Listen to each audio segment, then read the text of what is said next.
mga langga ay nagluto ako ng hapunan. Nag-break ako ng pork. Ito mga langga. Tapos, meron akong sausage din. Ang haba ng sausage nila. Ayan. Tapos yung meats, i-prito ko na ito. Hindi na i-barbecue. Ayan, i-prito ko lang ito sa lahat ng langga.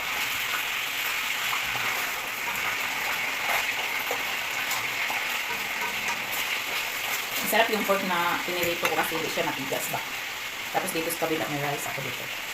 Itsain ako ng konting rice. Dito.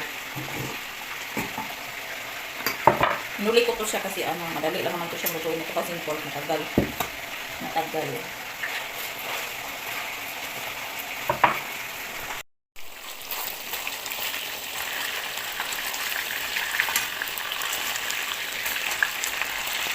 Yan. Hindi naman ito matigas na klase pang mas sweet lang ko siya. Tapos mayroon nag-rice, nagluto ko ng rice. Yung lang. Tapos mayroon din ginamit sa mga matala dito. Yung kukudosi. Ilaga niya, nilagyan niya ng sugar. Luto na. Luto na siya. Ay.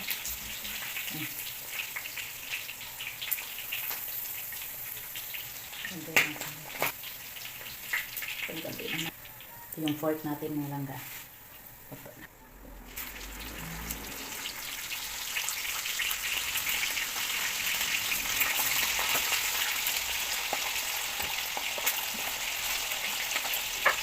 Dapat talaga dito mga langga binabarbecue ito kaya lang parang tinamad na yung saw ko. Kasi paalis kami mamaya. Saka konti lang ba. Kaya i-fry ko na lang.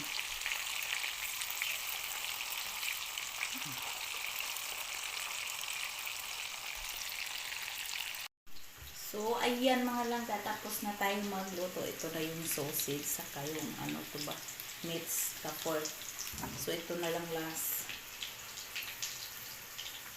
Ito yung chicken.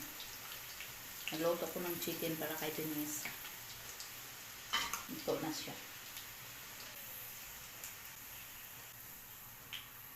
Ayan. At nang niluto natin mga langga. Ito pork, tapos ito meats, then sausage. Then ito, yung chicken. Anong kati first kay si tata, anong plika?